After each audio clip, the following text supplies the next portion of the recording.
Hi everyone! May mga kamote sa kalsada na upang mapabilis ang kanilang biyahe ay nagka-counterflow. At kung di mo sila makikita ay paniguradong magkakatamaan kayo. Sa video na ito ay panoorin natin ang mga abusadong kamote na tila lalong dumarami. Panoorin natin ang video na ito. Nagumpisa ang video na may isang delivery truck na nag-counterflow mismo sa intersection.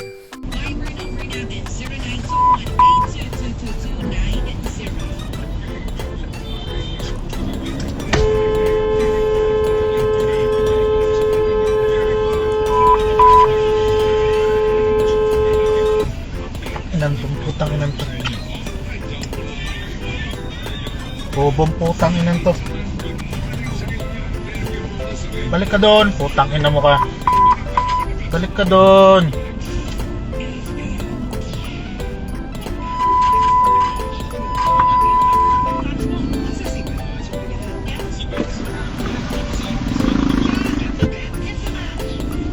Ang tricycle naman na ito ay nag-counterflow at tumama ang gulong sa center island.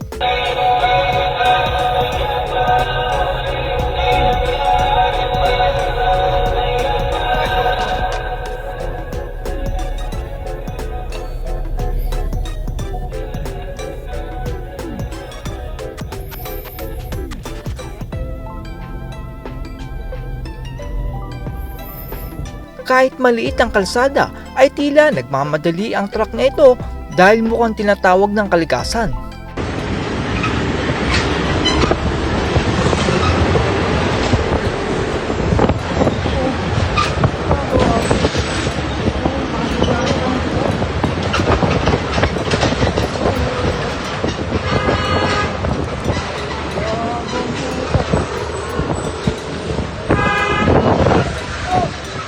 Paliparin mo, pukin ina mo. May bumagsak namang bato sa truck na ito at delikado ito dahil pwedeng mabasag ang salamin ng mga sasakyan.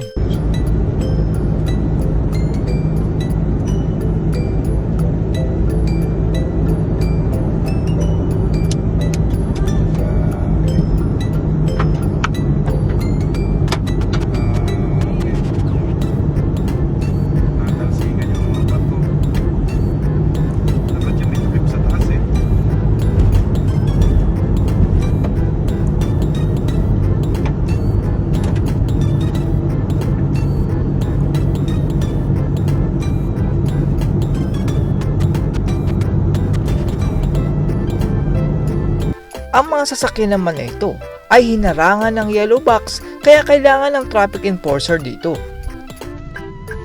So ganito yung sa Boni Serrano tsaka 8 na nakahinto yung mga kotse sa gitna.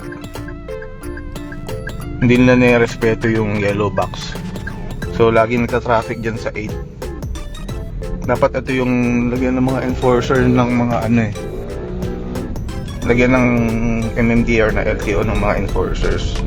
Laging ganyan dyan, 99% of the time. Counterflow naman ang jeep na ito at siya pang may ganang magalit.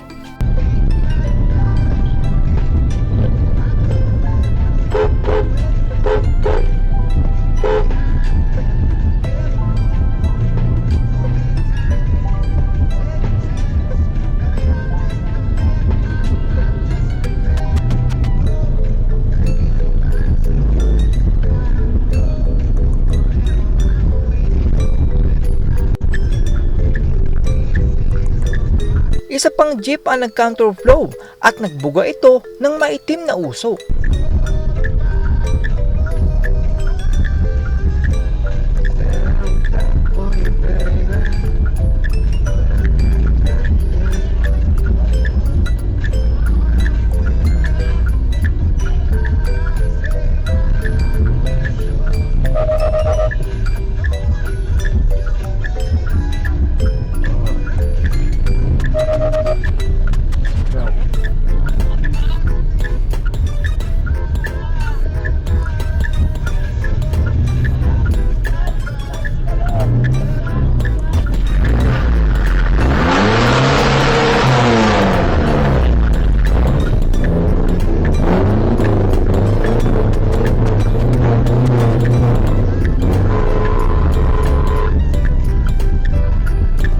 Dalawang jeep pa ang nakasalubong ng sasakyan at nagbuga ito ng maitim na usok para gumanti.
Sinargo naman ng motor ang isa pang hari ng kalsada at tila pumasok sila sa kanal.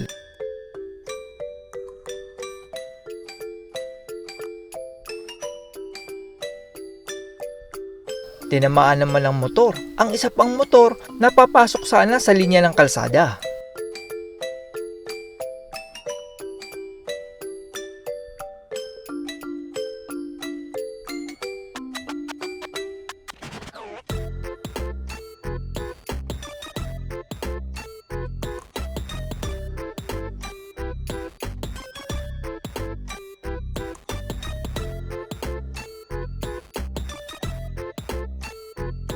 Bigla na lang lumiko itong e-trike nito nang walang signal-signal.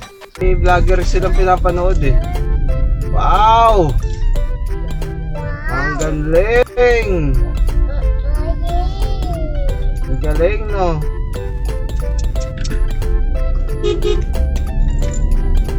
Ang motor naman na ito ay wala lahat at tila gusto niyang makita ang liwanag.